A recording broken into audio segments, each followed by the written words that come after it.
Hello everybody, this is Digraj Singh Rajput. Welcome to social school.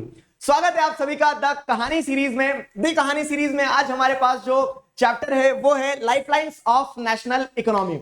इस lecture में हम लोग एक रैपिड रिवीजन करने वाले हैं लाइफलाइंस ऑफ नेशनल इकोनॉमी का। आपको कॉन्सेप्ट्स को रिकॉल करना पड़ेगा, रिवाइज करना पड़ेगा, and believe me this is going to help you a lot. And here we go. Lifelines of national economy. Lifelines क्या होती है? जो हमें बांध के रखती है। तो बेसिकली इस चैप्टर को आप तीन पिलर्स में डिवाइड कर सकते हैं।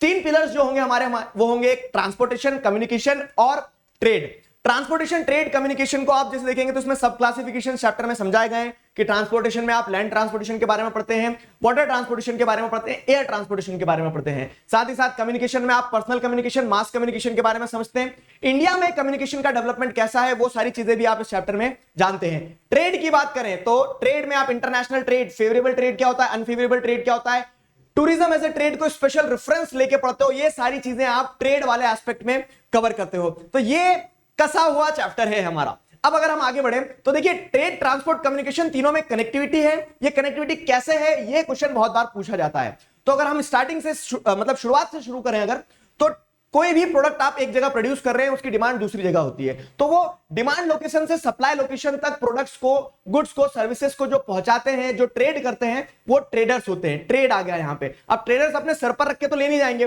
तो यहां पे ट्रांसपोर्टेशन का इस्तेमाल करते हैं ट्रेडर्स। तो ट्रेड और ट्रांसपोर्टेशन इस तरह से कनेक्टेड है। ट्रेड और ट्रांसपोर्टेशन कनेक्टेड है क्योंकि क्या हो रहा है कि इंडस्ट्रीज तक रॉ मटेरियल ट्रांसपोर्टेशन के थ्रू आएगा, रॉ मटेरियल से फिनिश गुड भी ट्रांसपोर्टेशन के थ्रू ही जाएंगे, और बीच में ट्रेडर्स ट्रेड के थ्रू सारी चीजों को फैसिलिटेट करेंगे। कम्युनिकेशन कहां गया? तो कम्युनिकेशन की सिंपल सी कहानी ये है कि with the advancement in science and technology आपको क्या देखने को मिला कि ट्रांसपोर्टेशन स्मूथ हुआ है, वर्ल्ड एक ग्लोबल विलेज में कन्वर्ट हो गया है, और इन सारी फैसिलिटीज को फैसिलिटेट करता है communication. Different means of communication over the period of time grow करते हैं, जिससे ट्रेड और ट्रांसपोर्ट में कनेक्टिविटी बेहतरीन होती है। तो इस तरह से ट्रेड, ट्रांसपोर्ट, कम्युनिकेशन आपस में इंटरलिंक्ड है, इंटरकनेक्टेड है। और यही पूरा का पूरा चैप्टर का क्या है, मैदान है, जहां पे हम सब्सिक्वेंटली सारी चीजें पढ़ेंगे। अब जैसे ट्रांसपोर्टेशन की बात करें तो बेसिकली ट्रेड जो हो रहा है, गुड्स का जो एक जगह से दूसरी जगह मूवमेंट हो रहा है ट्रांसपोर्टेशन के थ्रू, तो ये तीन डोमेन्स में होता है अर्थ के, लैंड, वाटर और एयर। अब लैंड ट्रांसपोर्टेशन में भी जमीन के रास्ते भी अलग अलग तरह से जाता है सामान। जमीन के रास्ते आप रोड्स के थ्रू जा सकते हैं, जमीन के रास्ते आप क्या है, रेलवेज के थ्रू जा सकते हैं, जमीन के रास्ते आप तो नहीं जाएंगे लेकिन आपका सामान पाइपलाइन के थ्रू जा सकता है। ठीक है, तो अगर रोडवेज से स्टार्ट करें तो रोडवेज क्या है, सबसे ज्यादा डेंसली स्प्रेड जो मोड ऑफ ट्रांसपोर्टेशन है। रोडवेज सबसे ज्यादा यूज्ड मोड ऑफ ट्रांसपोर्टेशन है किसी भी देश में, स्पेसिफिकली इंडिया की भी अगर बात करें तो। अब सवाल यहां पे आता है कि रोडवेज क्यों इतने इंपॉर्टेंट है, why roadways are the most important means of transportation, why roadways have preceded over the railways. किसी भी तरह से सवाल आए तो आपको एक चीज ध्यान रखना है कि रोडवेज की यहां पे पढ़ाई करना होगी। क्या कारण है रोडवेज की पढ़ाई करने के? तो सबसे पहली चीज कि कंस्ट्रक्शन कॉस्ट जो होता है रोडवेज का, when compared with the other means of transport, roadways सबसे सस्ता बैठता है। तो ये एक कारण हो गया। दूसरा फैक्टर जो रोडवेज को फैसिलिटेट करता है, रोडवेज की ग्रोथ को फैसिलिटेट करता है, वो क्या लिख देंगे आप कि roadways can traverse undulating topography, more dissected topography, जो है उबड़ खाबड़ जमीन, जो है पहाड़ है, पर्वत है, इन सब में रोडवेज का कंस्ट्रक्शन आसान होता है when compared with other means of transport. Roadways higher gradient of slope को भी आसानी से क्या कर सकते हैं, कवर कर सकते हैं, जहां पे शायद एयरवेज और रेलवेज उतनी आसानी से काम ना करे। हायर ग्रेडियंट ऑफ स्लोप में रोडवेज की मदद मिलती है। रोडवेज जो है वो इकोनॉमिकल होता है, और शॉर्ट डिस्टेंस की अगर हम बात करें तो आप छोटे डिस्टेंस के लिए रेलवेज या एयरवेज का इस्तेमाल नहीं करेंगे, आप रोडवेज से जाएंगे, वही सस्ता बैठता है। साथ ही साथ अगर आप एक इंपॉर्टेंट चीज देखिए तो क्या है, वो door to door connectivity provide करता है। अगर रोडवेज को हम ऐसे समझें कि क्या है कि दूसरे मींस ऑफ ट्रांसपोर्टेशन की लिमिटेशन है कि दूसरे मींस ऑफ ट्रांसपोर्टेशन जो है आपको एक जगह तक ही मिलेंगे। रेलवेज के लिए रेलवे स्टेशन जाना पड़ेगा, एयरपोर्ट जाना पड़ेगा एयरवेज के लिए, लेकिन रोडवेज आपको डोर टू डोर आपके घर से उठा के जहां जाना है वहां छोड़ेगा। ठीक है, और इन्हीं सभी पॉइंट्स के ऊपर सबसे इंपॉर्टेंट ये है क्या कि दूसरे मींस ऑफ ट्रांसपोर्टेशन खुद रोडवेज के ऊपर डिपेंडेंट है, क्योंकि रोडवेज फीडर का काम करता है। आपको एयरपोर्ट जाना है तो आप एयरवेज से जा सकते हो, ठीक है, मतलब एयरवेज से आप मुंबई से दिल्ली चले जाओगे, लेकिन उस एयरपोर्ट तक पहुंचने के लिए आपको रास्ता, फीडर का जो काम होगा वो रोडवेज ही प्रोवाइड करेगा। तो इन पॉइंट्स के कारण roadways have preceded over other means of transportation. अब अगर क्लासिफिकेशन की बात करें इस बेसिस पे, तो रोडवेज को अलग अलग कैटेगरीज में क्लासिफाई किया जा सकता है। क्लासिफिकेशन देखो, गोल्डन क्वाड्रिलेटरल सुपर हाईवेज है, नेशनल हाईवेज है, स्टेट हाईवेज है, डिस्ट्रिक्ट रोड्स है, अदर रोड्स है और बॉर्डर रोड्स है। अब ये सभी क्लासिफिकेशन में एक जो इंपॉर्टेंट पैटर्न आपको ध्यान रखना है, जिससे चीजें आसानी से याद रहेगी, पैटर्न में दो चीजें ध्यान रखना है आपको, क्या कि कहां कहां कनेक्टिविटी है और कौन बनाता है, कौन संभालता है अलग अलग रोड्स को, अलग अलग क्लासिफिकेशंस को। For example golden quadrilateral super highways को उठाते हैं, तो गोल्डन क्वाड्रिलेटरल सुपर हाईवेज का ऑब्जेक्टिव सिंपल है कि देखो name itself is suggesting golden quadrilateral 4 points को जोड़ता है, तो दिल्ली, मुंबई, चेन्नई, कोलकाता, इन 4 पॉइंट्स को वो जोड़ता है, बहुत आसानी से जोड़ता है, दिल्ली, मुंबई, चेन्नई, कोलकाता, ठीक है, और वापस दिल्ली पहुंच गए। अब क्या है कि ऑब्जेक्टिव ये है कि ये 4 मेगा सिटीज के बीच में टाइम और डिस्टेंस को, टाइम और कॉस्ट को कम किया जा सके। ठीक, अब कनेक्टिविटी आपको पता चल गई, कौन मेंटेन करता है, तो आपको एनएचएआई ध्यान रखना है, national highway authority of India इसे मेंटेन करता है, कंस्ट्रक्ट करता है, ऑपरेट करता है। फाइन, इसी के साथ साथ गोल्डन क्वाड्रिलेटरल सुपर हाईवे में 2 ईस्ट वेस्ट और नॉर्थ साउथ कॉरिडोर है, ठीक है, तो ये जैसे नॉर्थ साउथ कॉरिडोर, तो नॉर्थ साउथ कॉरिडोर की कनेक्टिविटी मेंटेन एनएचएआई करेगा। कनेक्टिविटी क्या है, तो आप कश्मीर मतलब आप क्या देख रहे हैं, कश्मीर से कन्याकुमारी तक, ठीक है, श्रीनगर से कन्याकुमारी तक कनेक्टिविटी है। फिर अगर आप जैसे देखोगे ईस्ट वेस्ट, तो ईस्ट वेस्ट में गुजरात से लगा के आसाम तक, गुजरात पोरबंदर से सिलचर आसाम तक कनेक्टिविटी है। ये आपका गोल्डन क्वाड्रिलेटरल हो गया। दूसरा classification national highway, again pattern, कहां कनेक्टिविटी है, तो कंट्री के रिमोटेस्ट सिटीज को आपस में जोड़ता है, वाइडली स्प्रेडेड नेटवर्क जो है वो नेशनल हाईवेज का है। नेशनल हाईवेज की अगर बात की जाए तो इन्हें कंस्ट्रक्ट मेंटेन करने का काम होता है CPWD, central public work department का। एक जो इंपॉर्टेंट पॉइंटर्स है कि नेशनल हाईवे नंबर 1 जो है तो दिल्ली से अमृतसर को जोड़ता है, जिसे शेरशाह सूरी मार्ग भी कहा जाता है, सिंपल। स्टेट हाईवेज की बात की जाए, तीसरा क्लासिफिकेशन, तो कनेक्टिविटी कहां है, स्टेट कैपिटल को डिस्ट्रिक्ट हेडक्वार्टर से जोड़ता है। मेंटेन कौन करता है, तो यहां पे स्टेट पब्लिक वर्क डिपार्टमेंट, ठीक है, state public work department state highways को मेंटेन करता है। डिस्ट्रिक्ट रोड्स पे आ जाओ, तो डिस्ट्रिक्ट रोड्स की कनेक्टिविटी कहां रहेगी, तो जो डिस्ट्रिक्ट का हेडक्वार्टर है, तो वो डिस्ट्रिक्ट के हेडक्वार्टर को डिस्ट्रिक्ट के अदर प्लेसेस जो है उनके साथ जोड़ता है। डिस्ट्रिक्ट हेडक्वार्टर मेंटेन, यहां पे जिला परिषद इसे मेंटेन करता है, कंस्ट्रक्ट करता है। अब अदर रोड्स की बात करें तो अदर रोड्स में वो जो रूरल रोड्स हैं वो आ जाएंगे, जो आपके गांव को शहरों से जोड़ते हैं, गांव को शहरों से जोड़ते हैं, इनकी कनेक्टिविटी ये हो गई। कनेक्टिविटी के बाद में कौन मेंटेन करता है, तो ये जो रूरल रोड्स होते हैं, अदर रोड्स जो होते हैं, तो they get special impetus under the scheme Pradhan Mantri Gramin सड़क योजना, ठीक है, तो गांव में जो सड़क बन रहे हैं उनके लिए जो प्रधानमंत्री ग्रामीण सड़क योजना है, उस स्कीम के अंदर में स्पेशल इंप्यूटस मिलते हैं, सिंपल। एक और जो क्लासिफिकेशन है वो है बॉर्डर रोड्स का। Border roads, the name itself is explaining कि ये बॉर्डरिंग एरियाज जो है वहां पे बनाई जाती है। 1960 में से बनाने के लिए ऑर्गेनाइजेशन को स्टैब्लिश किया गया था जिसका नाम था ब्रो, बॉर्डर रोड ऑर्गेनाइजेशन। इस बॉर्डर रोड ऑर्गेनाइजेशन का मतलब ऑब्जेक्टिव ये था कि जो स्ट्रेटेजिक पॉइंट्स है जैसे नॉर्थ ईस्टर्न स्टेट्स में, वहां पे मोटरेबल रोड्स को कंस्ट्रक्ट किया जा सके ताकि स्विफ्ट मूवमेंट हो सके गुड्स की, पीपल की और आर्मी की भी।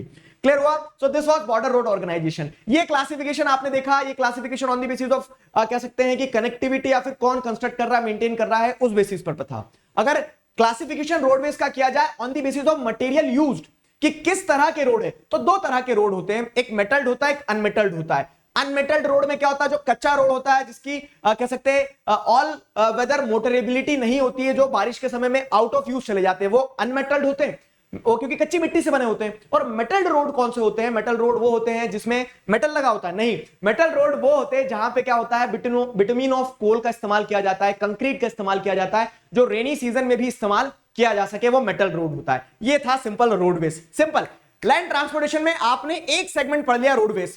अब दूसरी बात करते हैं कि जमीन के रास्ते और भी तरह तरह के मोड ऑफ ट्रांसपोर्टेशन है, जैसे रेलवेज।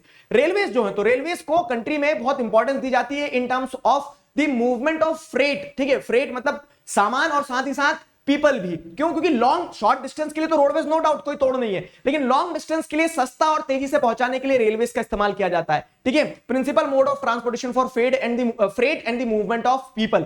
अब जैसे अगर आप देखेंगे तो रेलवेज क्या है, लार्जेस्ट पब्लिक सेक्टर अंडरटेकिंग का पार्ट होता है। तो हर मोड ऑफ ट्रांसपोर्टेशन में कुछ कैरेक्टरिस्टिक, ठीक है, डिस्ट्रीब्यूशन, चैलेंजेस, ये सारी चीजें ध्यान रखना रहती है। तो वैसे रेलवेज में क्या है कि लार्जेस्ट पब्लिक सेक्टर अंडरटेकिंग है। आप जैसे देखेंगे पुराने समय से मुंबई से थाने पहली ट्रेन चली थी, वहां से उस टाइम से जैसे देखोगे तो सब्सिक्वेंट डेवलपमेंट होता आ रहा है। मल्टीपल, ठीक है, मल्टीपल यूजेस हैं, तो साइट सीइंग, पिलग्रिमेज, ठीक है, बिजनेस, टूरिज्म, हर पर्सपेक्टिव से रेलवेज का बहुत सिग्निफिकेंट यूज है। रेलवेज का अगर डिस्ट्रीब्यूशन देखिए तो रेलवेज का डिस्ट्रीब्यूशन मल्टीपल फिजियोग्राफिक, इकोनॉमिक और कह सकते हैं एडमिनिस्ट्रेटिव फैक्टर्स पर डिपेंडेंट है। फिजियोग्राफिक फैक्टर्स रेलवेज के डिस्ट्रीब्यूशन को कैसे इन्फ्लुएंस करता है, ठीक है, एक्सप्लेन, मतलब आपको क्वेश्चन सीधा ये आता है कि distribution of railways according to the physiography of India, ठीक है। तो आप क्या लिखेंगे कि जैसे रेलवेज का डिस्ट्रीब्यूशन नदर्न प्लेन्स में ज्यादा है। क्यों? क्योंकि लेवल प्लेइंग ग्राउंड है, प्लेन एरिया है, साथ ही साथ क्या इकोनॉमिकली फिजिबल है वहां पे रेलवेज का कंस्ट्रक्ट होना, हाई पॉपुलेशन, एग्रीकल्चरल प्रोडक्टिविटी, जिसके चलते कंसंट्रेशन ऑफ रेलवेज जो है आपको डेंस देखने को मिलेगा कहां पर, नदर्न प्लेन्स में एक डेंस नेटवर्क का कंसंट्रेशन आपको देखने को मिल जाएगा। साथ ही साथ क्या है, साथ ही साथ आगे बढ़ते हैं अगर, तो डिस्ट्रीब्यूशन जो है, तो ये फिजियोग्राफिक फैक्टर जहां फैसिलिटेट करता है वहीं लिमिटेशन भी डालता है। तो नदर्न प्लेन्स में डेंस नेटवर्क है, लेकिन जैसे हिमालयाज की बात कर लो तो वहां पे क्या है, क्योंकि अंडुलेटिंग टोपोग्राफी है, हिली एरियाज है, इकोनॉमिकली इतना सिग्निफिकेंट नहीं है हिमालयन रीजन, वहां पे रेलवेज का कंस्ट्रक्शन उतना ज्यादा नहीं है। फिर अगर आप आते हैं सेंट्रल इंडिया में जो स्ट्रेचेस कह सकते हैं डेंस फॉरेस्ट है, मध्य प्रदेश, छत्तीसगढ़, झारखंड, वहां पे भी क्या है, construction of railways required clearing of forest, तो उस कारण से उतना डेंस नेटवर्क नहीं देखने को मिलेगा। ठीक है, सैंडी प्लेन्स ऑफ राजस्थान, ठीक है, स्वाम्स ऑफ गुजरात, यहां पे भी क्या है, श्रिंकिंग ऑफ ट्रैक्स के डर के चलते रेलवेज का नेटवर्क उतना डेंस नहीं है। ठीक है, रिसेंटली आप जिस देखेंगे तो कोंकण एरिया जो है, ठीक है, कोंकण एरिया में क्या होता है, कोंकण एरिया मतलब वेस्टर्न घाट में कमर्शियली सिग्निफिकेंट होने के कारण वहां पे railway lines Mumbai Pune belt जो है वहां पे देखने को मिल जाएगा। इनफैक्ट वेस्टर्न घाट में क्या पासेस और टनल्स की मदद से क्या है, रेलवेज को क्रॉस किया जाता है। तो आप ये एक बड़ा अच्छा आंसर लिख सकते हैं, बड़ा अच्छे से टॉपिक को समझ सकते हैं कि डिस्ट्रीब्यूशन जो है कैसे फिजियोग्राफिक, इकोनॉमिक और एडमिनिस्ट्रेटिव फैक्टर्स पर डिपेंडेंट है। क्लियर हुआ? अब अगर हम देखें कि रेलवेज इतना सिग्निफिकेंट है, लेकिन रेलवेज चैलेंजेस भी फेस करता है।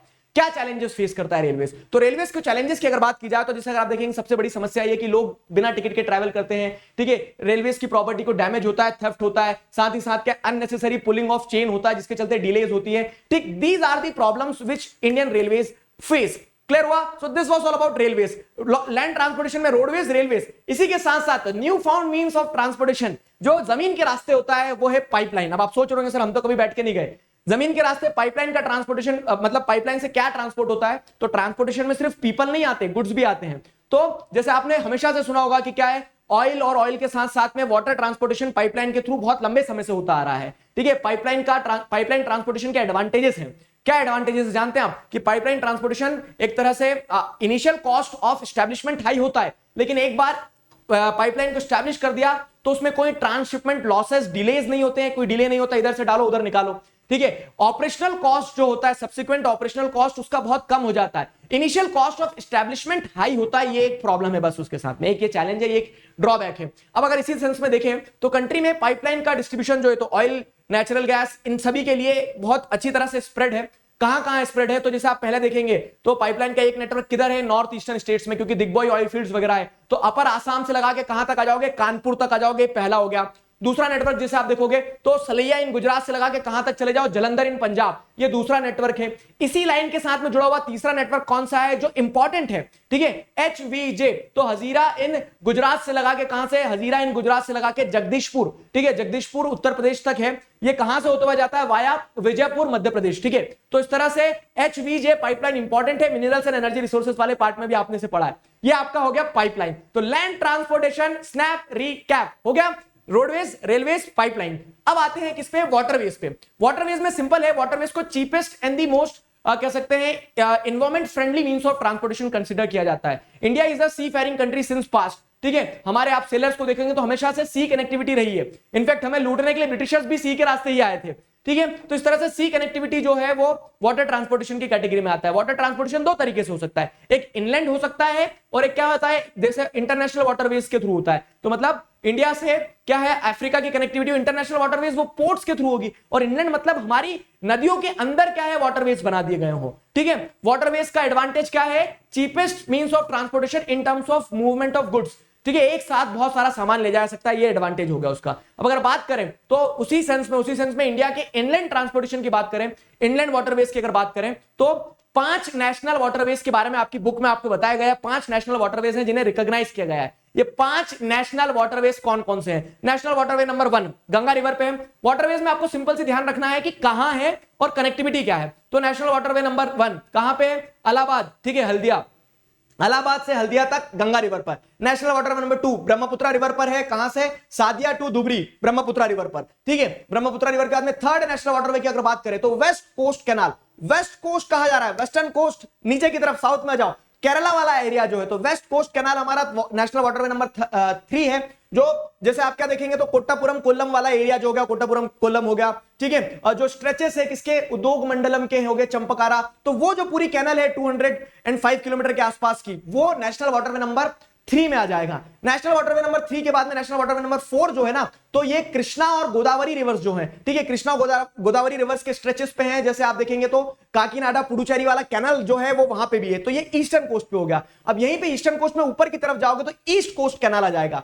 नेशनल वाटरवे नंबर 5 जो है ईस्ट कोस्ट कैनाल में आ जाएगा, जहां पे महानदी हो गया, ठीक है, ब्रह्मणी रिवर हो गया, तो इनका जो स्ट्रेचेस है, ठीक है, इनके जो डेल्टा है वहां पे नेशनल वाटरवे नंबर 5 है। Important most of the time national waterway number 1 और 2 पूछा जाता है, लेकिन आप रेफरेंस सारी चीजों का लेके चलना। ये तो वाटरवेज हो गए, ठीक है, ये क्या होगा, ये नेशनल वाटरवेज हैं, ये रिकॉग्नाइज। इसके अलावा और भी बहुत सारी रिवर है, तो जैसे रिवर मांडवी हो गया, कुंभरेजा हो गया, डेल्टा हो गया, सुंदरबन डेल्टा हो गया, तो यहां पे क्या कह सकते हैं, स्मॉल लेवल पे यहां पे भी क्या है, मूवमेंट ऑफ गुड्स होता है, ठीक है। और ये जो नेशनल वाटरवेज हैं, they are mechanised by the heavy vessels.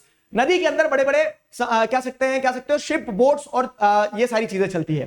Clear हुआ? अब ये आपने इनलैंड वाटरवे देखा। वैसे ही अगर वाटरवेज की बात की जाए तो वाटरवेज ओवरसीज भी है, ठीक है। ओवरसीज वाटरवे की अगर बात करें तो वो पोर्ट्स के थ्रू कनेक्टिविटी है। पोर्ट्स वाला पार्ट मैप के पर्सपेक्टिव से इंपॉर्टेंट कह सकते हैं, शॉर्ट क्वेश्चंस के पर्सपेक्टिव से हो जाता है। तो अगर पोर्ट्स की बात करें तो मेजर पोर्ट्स जो हैं कंट्री के अंदर आपको देखने को मिलेगा, क्या कंट्री के अंदर आपको देखने को मिलेगा कि मेजर पोर्ट्स जो है हमारे, तो वो कुछ 12 मेजर पोर्ट्स है और नोटिफाइड है, और 200 से ज्यादा नॉन नोटिफाइड पोर्ट्स हैं। तो सारे जो पोर्ट्स है उन्हें मैं आपको एक बार रिकैप करवाता हूं। कहां से मेरे साथ स्टार्ट करोगे, तो जैसे ये हमारा देश है, प्यारा देश, तो यहां कांडला से हम स्टार्ट करेंगे, ठीक है, यहां कांडला से हम स्टार्ट करेंगे। I forgot to do this, ठीक है, ये मतलब कहानी सीरीज के लिए बैकग्राउंड ये था। क्लियर है? कांडला से अगर स्टार्ट करें हम, तो कांडला से जैसे स्टार्ट करते हैं, तो कांडला से आप जैसे देखेंगे यहाँ पे क्या है कि कांडला पोर्ट जो है, तो यहाँ पे आपको आपका कांडला पोर्ट देखने को मिल जाएगा, जो कि कब कंस्ट्रक्ट किया गया था। कांडला पोर्ट जो कंस्ट्रक्ट किया गया था, तो जब हमारा पार्टीशन हुआ था उस समय पे हमने कराची पोर्ट खो दिया था, ठीक है, कराची पोर्ट खो दिया था, और मुंबई पोर्ट के ऊपर प्रेशर बहुत बढ़ रहा था, तो उसे रिलीज करने के लिए कांडला पोर्ट बनाया गया था। एक एडवांटेज ये कांडला पोर्ट का कि जो पूरा नदर्न इंडिया है, इंडस्ट्रियल और एग्रीकल्चरल प्रोड्यूस जो है कश्मीर से लगा के उत्तर प्रदेश वगैरह सब तक का, तो उसको ट्रांसपोर्ट करने के लिए कांडला पोर्ट बहुत बेनिफिशियल है गुजरात में। उसके नीचे आ जाओगे तो आपको मिल जाएगा मुंबई पोर्ट।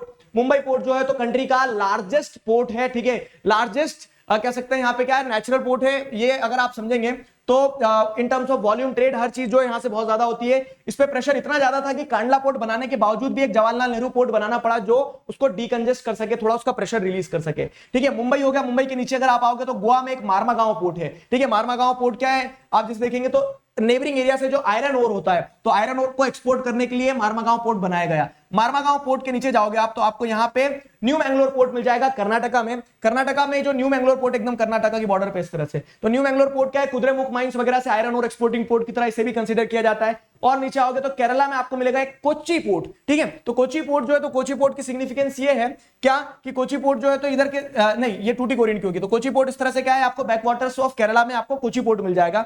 कोच्चि पोर्ट के नीचे जाओ तमिलनाडु में, तमिलनाडु में जैसे आप आएंगे तो टूटीकोरिन पोर्ट है। टूटीकोरिन पोर्ट की सिग्निफिकेंस क्या है कि जो कह सकते हैं श्रीलंका हो गया, मालदीव्स हो गए, तो इन देशों के भी ट्रेड को हैंडल करता है टूटीकोरिन पोर्ट। टूटीकोरिन पोर्ट के ऊपर जाएंगे तो चेन्नई, ठीक है, चेन्नई पोर्ट जो है, चेन्नई सी पोर्ट की सिग्निफिकेंस ये है कि इन टर्म्स ऑफ साइज जो है, ठीक है, ये सेकंड लार्जेस्ट है आफ्टर मुंबई। साथ ही साथ क्या है, ये लार्जेस्ट आर्टिफिशियल पोर्ट है जो बनाया गया है, ठीक है, ब्रिटिश टाइम पीरियड में लार्जेस्ट आर्टिफिशियल पोर्ट हो गया। उसके ऊपर जाएंगे तो आता है विशाखापट्टनम पोर्ट। विशाखापट्टनम पोर्ट की सिग्निफिकेंस क्या है कि Visakhapatnam port deepest landlocked port है हमारे देश का, डीपेस्ट लैंडलॉक्ड पोर्ट है, वेल प्रोटेक्टेड है, जो कि कह सकते हैं कि आयरन और एक्सपोर्ट के पर्सपेक्टिव से इंपॉर्टेंट हो जाता है, ठीक है। फिर उसके बाद ऊपर जाते हैं पैराद्वीप। तो पैराद्वीप की भी अगेन सिग्निफिकेंस यही है कि जो छोटा नागपुर प्लेटू का पूरा आयरन ओर है, तो वो हमें साउथ एशियन कंट्रीज के साथ में एक्सपोर्ट करने के लिए इंपॉर्टेंट हो जाता है। पैराद्वीप के ऊपर जाएंगे तो हमें मिलेगा कोलकाता पोर्ट। कोलकाता पोर्ट जो कि क्या है, थोड़ा इंटीरियर में है, जो कि एक रिवराइन पोर्ट है, मतलब जो रिवर से ऑपरेशनलाइज होता है। तो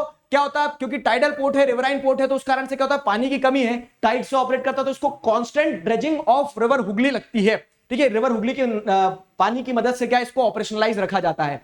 ये हो गया आपका कौन सा पोर्ट, कोलकाता। अब कोलकाता के ऊपर प्रेशर ज्यादा था, इस कारण से डिकंजेस्ट करने के लिए हल्दिया पोर्ट उसी के बाजू में कंस्ट्रक्ट किया गया। तो this was all about the ports. Ports की कहानी खत्म होती है हमारी, तो अब हम आगे बढ़ते हैं किस पे, मतलब वाटर ट्रांसपोर्टेशन कंप्लीट हो रहा है आपका। ध्यान रखना कि वाटर ट्रांसपोर्टेशन इतना सिग्निफिकेंट है कि कंट्री का 95% ऑफ वॉल्यूम ऑफ ट्रेड जो है, ठीक है, वॉल्यूम के कंटेक्स्ट में बात करें तो वो किससे होता है, वो वाटर ट्रांसपोर्टेशन के थ्रू होता है। नेक्स्ट है एयरवेज। मींस ऑफ ट्रांसपोर्टेशन में एक पिलर आपका कंप्लीट हो जाएगा एयरवेज के बाद में। एयरवेज की बात करें तो चीप क्या है, fastest, prestigious and most comfortable means of transportation. But along with this, ठीक है, it is the most expensive means of transportation. ठीक है, एक्सपेंसिव मीन्स ऑफ ट्रांसपोर्टेशन की कैटेगरी में क्यों डाल दिया रेलवे एयरवेज को? क्यों? क्योंकि जो कॉमन मैन है उसकी रीच के बाहर है, जो ऑपरेशनल कॉस्ट होती है वो रिलेटिवली हाई होती है। अगर आप एयरवेज की बात करें तो एयरवेज का एडवांटेज ये है कि वो कह सकते हैं कितनी भी टफ टेरेन हो, हिली एरियाज हो, डेजर्ट एरिया हो, सबको आसानी से क्या कर सकता है, कवर कर सकता है।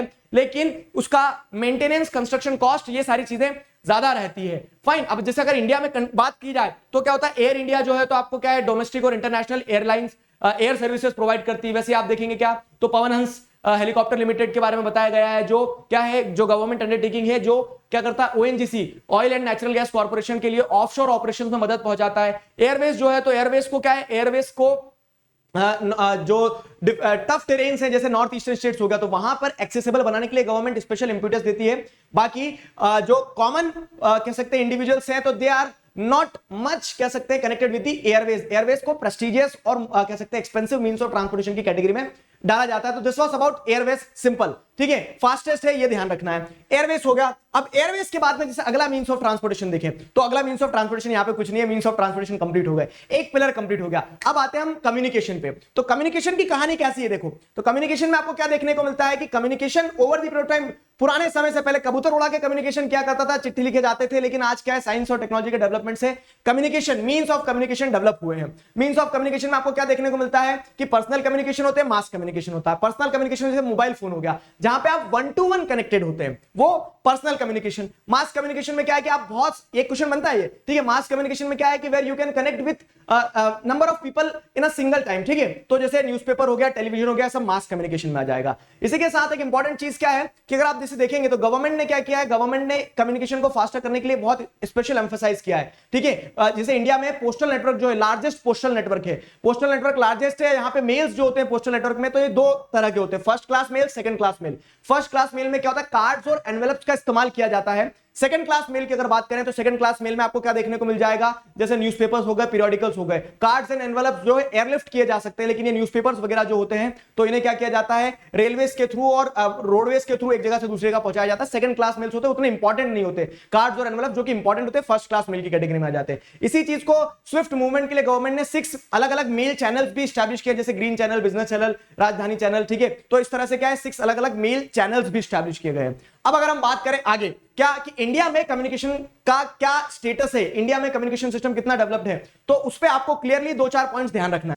जिस तरह से कम्युनिकेशन क्या होता है, पर्सनल होता है और मास कम्युनिकेशन होता है। तो पर्सनल कम्युनिकेशन अगर इंडिया में देखा जाए तो इंडिया क्या है, one of the largest telecom sector India में आपको देखने को मिल जाएगा। जहां पे आप देखेंगे तो इंडिया के रिमोटेस्ट एरियाज जो हैं, उन रिमोटेस्ट एरियाज को एसटीडी, सब्सक्राइबर ट्रंक डायलिंग की मदद से जोड़ा गया है। ठीक है, तो जैसे अगर आप देखेंगे एशिया में चाइना और इंडिया जो है तो ये प्रोमिनेंट कंट्रीज है जहां पे क्या है, टेलीकॉम यूजर्स की जो नंबर है वो भी over the period of time बढ़ते जा रही है। ये तो प्राइवेट कम्युनिकेशन हो गया, मतलब पर्सनल कम्युनिकेशन हो गया। वैसे ही मास कम्युनिकेशन की बात करें तो मास कम्युनिकेशन क्या है, radios, television, books, magazines, periodicals, इनकी मदद से वेल कनेक्टेड है और कह सकते हैं क्या है, वेल डेवलप्ड है इन इंडिया ऑल्सो। तो जैसे रेलवे रोड रेडियोस की अगर बात करें, कंफ्यूज हो गए, ठीक है, जैसे रेडियोस की अगर बात करें तो रेडियो में आपको क्या देखने को मिल जाएगा कि आकाशवाणी जो है, ठीक है, तो क्या है, गवर्नमेंट का क्या है, एक तरह से आकाशवाणी जो आपको देखने को मिलता है तो रेडियो चैनल है जो आपको अलग अलग प्रोग्राम प्रोवाइड करता है। वैसे दूरदर्शन बात करें तो लार्जेस्ट टेरेस्ट्रियल कह सकते हैं टेरेस्ट्रियल नेटवर्क है दूरदर्शन।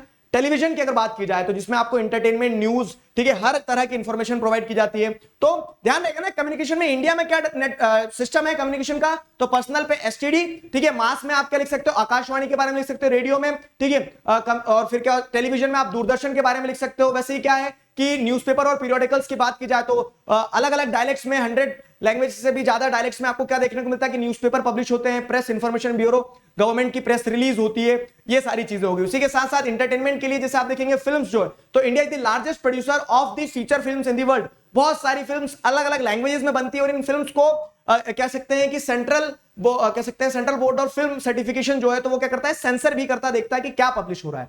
ये सारा सब कुछ कम्युनिकेशन का एस्पेक्ट हो गया, कम्युनिकेशन कंप्लीट। अब बारी आती है ट्रेड की। तो ट्रेड की अगर बात की जाए ना तो देखो क्या होता है, मार्केट वो प्लेस होती है जहां पे एक्सचेंज ऑफ गुड्स होता है, ठीक है, मार्केट वो प्लेस होती है जहां पे गुड्स का एक्सचेंज होता है और साथ ही साथ क्या होता है, ये गुड्स जब अलग अलग देशों के बीच में एक्सचेंज होते हैं वो इंटरनेशनल ट्रेड होता है। सिंपल सी चीज, what do you understand by trade? तो exchange of goods is a trade, ठीक है। And when this exchange takes place between two different countries तो वो इंटरनेशनल ट्रेड कहलाता है। तो वो क्या कहलाता है? इंटरनेशनल ट्रेड कहलाता है। सिंपल हो गया। अब इंटरनेशनल ट्रेड के बाद में जैसे अगर आप देखोगे तो इंटरनेशनल ट्रेड या फिर ट्रेड को कंट्री के इकोनॉमिक बैरोमीटर की तरह कंसीडर किया जाता है कि कंट्री कितनी ग्रो कर रही है। कैसे? तो कैसे? ऐसे कि जब आप गुड्स को ट्रेड करते हैं तो उससे क्या होता है? आपका बैलेंस ऑफ ट्रेड समझ में आता है। तो द इंपोर्ट एंड एक्सपोर्ट, ठीक है, in done by any country, ठीक है, refers to the balance of trade. Balance of trade favourable हो सकता है, अनफेवरेबल हो सकता है। फेवरेबल कब होता है? जब आप एक्सपोर्ट ज्यादा कर रहे हैं, ठीक है, और इंपोर्ट कम कर रहे हैं। तो when the goods export are more, ठीक है, exported are more than the goods imported, वो